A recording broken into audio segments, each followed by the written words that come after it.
हम धंधा करें, हम कुछ भी करें, हमारी छूट है, ठीक है ना। थाने में सबको पता है, हम लोग छुड़वाते नहीं, अल्लाह का शुक्र है। सही ना, ऐसे लोगों से पैसे ले लेते हैं। लाज भी नहीं है, पांचों उंगलियां एक बराबर होती हैं। क्या समझे, इसकी वीडियो तस्वीरें कुछ भी नहीं है। हाँ, और डायरेक्ट थाने में जाके कोई बात ही नहीं करेंगे, सारे हम नोट लगाएंगे, एफआईआर कटवाएंगे इसकी। ना कटवाई तो हम भी अपने बाप के नहीं। हम लोगों को किसी ने कराची जैसे बड़े शहर में खुलेआम ऐसा काम होगा, ये मैं सोच भी नहीं सकता था।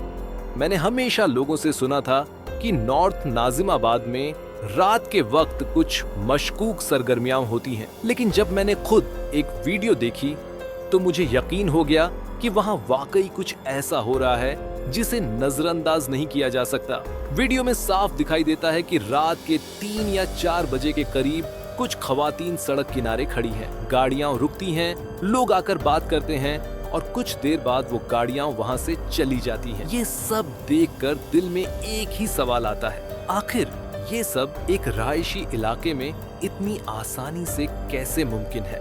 वीडियो बनाने वाले नौजवान ने बताया कि जब उसने ये सब रिकॉर्ड करने की कोशिश की तो वहां मौजूद खवातीन ने उसे बुरा भला कहा और इल्जाम लगाने की भी कोशिश की ताकि सच छिप जाए और कोई इस मौजू पर बात न करे।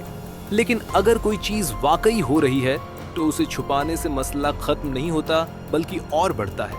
अब सवाल ये है कि अगर पुलिस को इस सब की खबर है तो कार्रवाई क्यों नहीं की जाती?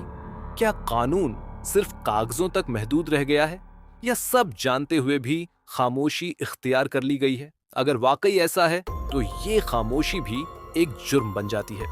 दोस्तों, मैं ये वीडियो किसी को बदनाम करने के लिए नहीं बना रहा, बल्कि इसीलिए कि हम सब हकीकत को पहचानें और सोचें कि हमारा माशरा किस समत में जा रहा है। ये मामला सिर्फ नॉर्थ नाजिमाबाद का नहीं बल्कि एक बड़े मसले की निशानदेही करता है।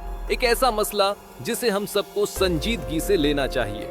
हमें चाहिए कि अगर कहीं ऐसी मशकूक सरगर्मियां नजर आईं तो फौरन मुताल्लिक इदारों को इतला दें, न कि सिर्फ वीडियो बनाकर वायरल करें, क्योंकि असल तब्दीली तब आती है जब हम अपनी जिम्मेदारी समझकर अमल करते हैं। दोस्तों, आपके ख्याल में इस मसले का हल क्या होना चाहिए? कमेंट में अपनी राय जरूर दें, क्योंकि कभी कभी खामोशी भी जुर्म बन जाती है। अब वक्त आ गया है कि हम सब सच बोलें और अपने शहर को बेहतर बनाने के लिए आवाज उठाएं।